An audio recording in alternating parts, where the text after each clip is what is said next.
ఎవ్వరి కాళ్ళకు చూసినా కొత్త చెప్పులే. కొందరికి ఆస్మాన్ రంగు చెప్పులైతే ఇంకొందరికి తెల్లయి, ఇంకొందరికి కర్రయి. కొత్త చెప్పులు దొరికినందుకు వీళ్ళ ముఖాలు సంబరంతోటి ఎట్లా ఎలిగిపోతున్నాయో చూడుర్రి. మరవి మామూలు చెప్పులా? స్వయంగా చిన్న సీఎం పవన్ సార్ పంపిన చెప్పులాయే. మొన్న 10 రోజుల కిందట అల్లూరు జిల్లా డుమ్రిగూడ మండలంలో ఉన్న ఈ పెద్దపాడు గిరిజనగూడెంలో పర్యటించుండు పవన్ సారు. ఇక్కడి ఆదివాసుల ఇండ్లు ఎట్లున్నాయి, రోడ్లు ఎట్లున్నాయి, అసలు ఎట్లా బతుకుతున్నారు, ఏం తింటున్నారు అని చూసేదందుకని అడవి తల్లి బాట ప్రోగ్రామ్ లో భాగంగా పోయిండట. ఇక అట్లా పోయినప్పుడు సార్కు ఎదురున్నోళ్ళ దాంట్లో కాళ్లకు చెప్పులు లేకుండా నడుస్తున్న గీ పాంగి మిత్తు అనే పెద్దమ్మ ఊపడ్డది. ఎండల రాళ్ళు గుచ్చుకపోంగా ఎంట నడుస్తున్న పెద్ద మనిషిని చూసి పానం కలుక్కుమన్నట్టున్నది సార్కు.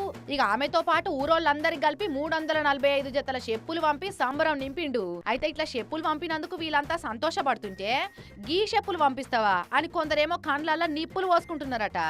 ఊరోళ్ళకి ఇండ్లు లేవు, వచ్చిపోయే తొవ్వ సక్కగా లేదు, వానకాలం వస్తే రాకపోకలు బంద్ అయితాయి, బడి లేదు, గుడి లేదు, బతుకు తెరువు లేదు, గవన్ని పక్కకు పెట్టి గిట్ల 100 రూపాయల చెప్పులు పంపిస్తాడా అని కారెడ్డాలాడుతున్నారట. అయితే చెప్పులు పంపి చేతులు దులుపుకుందామని కాదట, మొదలు ఇవి వంచినాక ఆ తర్వాత ఏమేం కావాలనో అన్ని చేస్తా అని మాట ఇచ్చిండట సారు. 6 నెలల్లో నేను ప్రతిదీ మీకు ఇస్తానని హామీ ఇచ్చారు సార్. ఆ సంగతి వాళ్ళకు తెలియనట్టున్నది. మొన్న ఉగాది పండుగప్పుడైతే పిఠాపురంలో ఆడోళ్ళందరికీ చీరలు వంచిండు సారు. ఇక ఇప్పుడు పెద్దపాడు పబ్లిక్ కు పాదరక్షలు పంపిండు. ఇక ఇట్లా సారు కంటబడ్డ కష్టాలన్నీ తీర్చుకుంటొస్తాడు కావచ్చు చిన్నగా మెల్లగా.